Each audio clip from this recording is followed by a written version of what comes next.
Now, let's take our focus to, in fact, what happened in the Kerala nurse case, where India has said that it continues to extend all possible help to Nimish Priya, an Indian national on the death row in Yemen, whose death sentence had been reluctantly approved by the President Rashid Al Alimi. Since her arrest in the year 2017, Priya's mother Prem Kumari has been travelling to Yemen to take up the negotiation for the payment of blood money.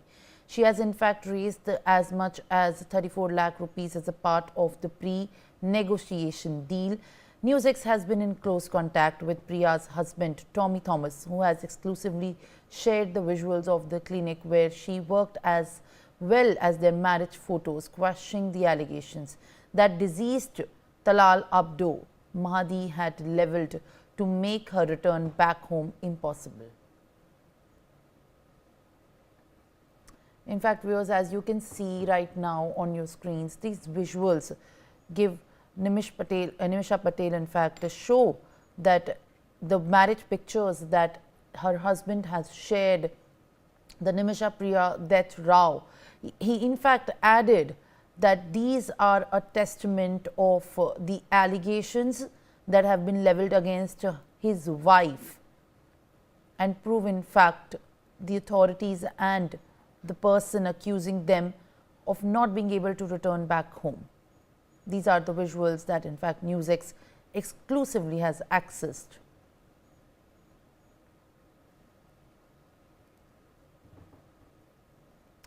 All right, viewers, on that note, in fact, also let me get my colleague Belly Thomas live with me on the broadcast at this point.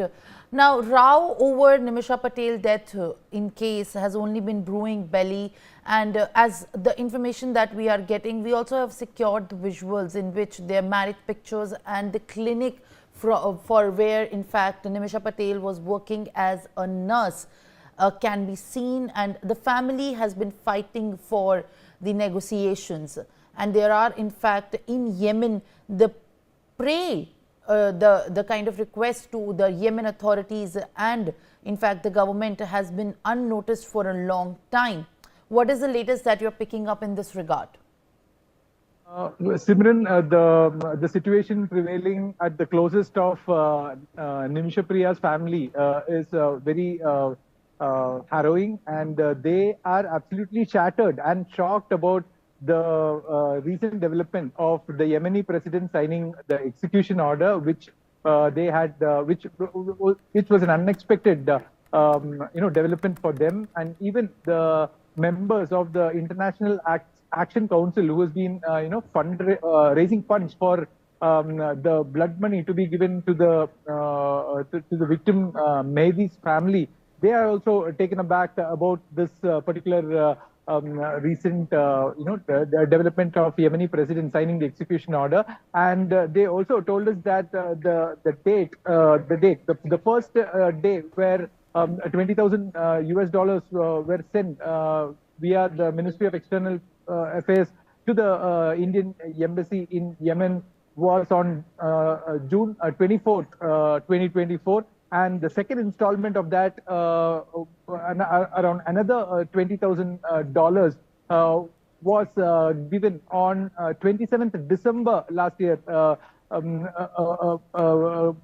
week ago, basically on 24th December 2024. And after 27th December, after they had given this money on 30th December, they received the news of Yemeni president signing the execution order. So this has taken their hopes. There's been a setback on the hopes that has been there for Nimisha Patel to return to her homeland. So having said that, they are still again wanting the Indian government to intervene through official diplomatic channels as to get Nimisha saved from the gallows of death, Simran. All right, Belly, I'll request you to kindly stay on with us, as we also have Professor Madhav Nalapate, Rural Director at the TSG, joining me live on the broadcast. Sir, appreciate you joining me live. In fact, the Indian nurse accused of killing a Yemeni national is facing death sentence in the country, and the family has been for the long time fighting to get the justice. The MEA has said the Indian government was extending all help possible in this regard, and they are aware of the developments that they are taking place. But in your view, in fact, how exactly the family can be secured of the pleas of justice that they have been putting forward before the MEA from the External Affairs Ministry? In this regard, what possible help could also be given, even if the facts of the case can be confirmed and verified for, in fact, the Indian government? Look, I'd like to say that I'm confident that the Prime Minister's office and the Ministry of External Affairs are working very, very hard to try and ensure that the life of this unfortunate citizen of India is spared. I think Nimisha Priya is more a victim than a perpetrator. She must have been pushed to extreme lengths. But be that as it may, the important thing is now to get the negotiations with the family on track, the family of the deceased individual. And I am informed that every effort is being made to ensure this. If you recall, the fact is that Yemen was in a civil war, mainly between the Saudis and the Iranians. Now the Saudis and the Iranians are friends of each other, and very importantly, the Modi government has very close contacts with Iran. Minister Jaishankar visited Iran some time ago, and the relations are very friendly between India and Iran.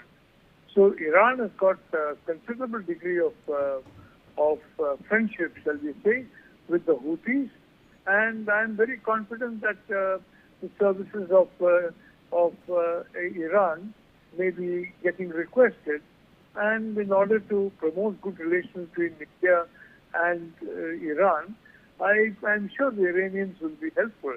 After all, they're an ancient civilization, and they understand the complexities of the situation very clearly.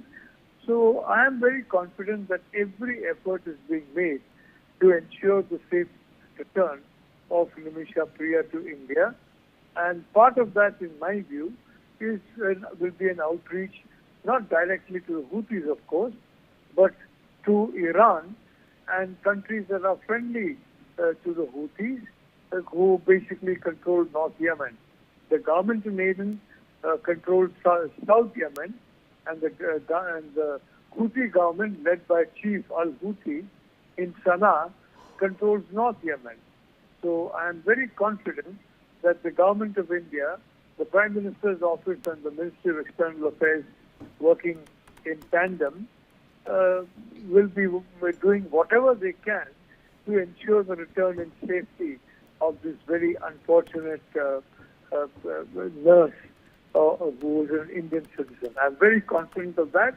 And as I said, I think those individuals and those countries that have got good relations with the Houthi leadership in Sana'a will be getting contacted, and let us hope for a breakthrough in that, so this unfortunate woman comes back in safety to India.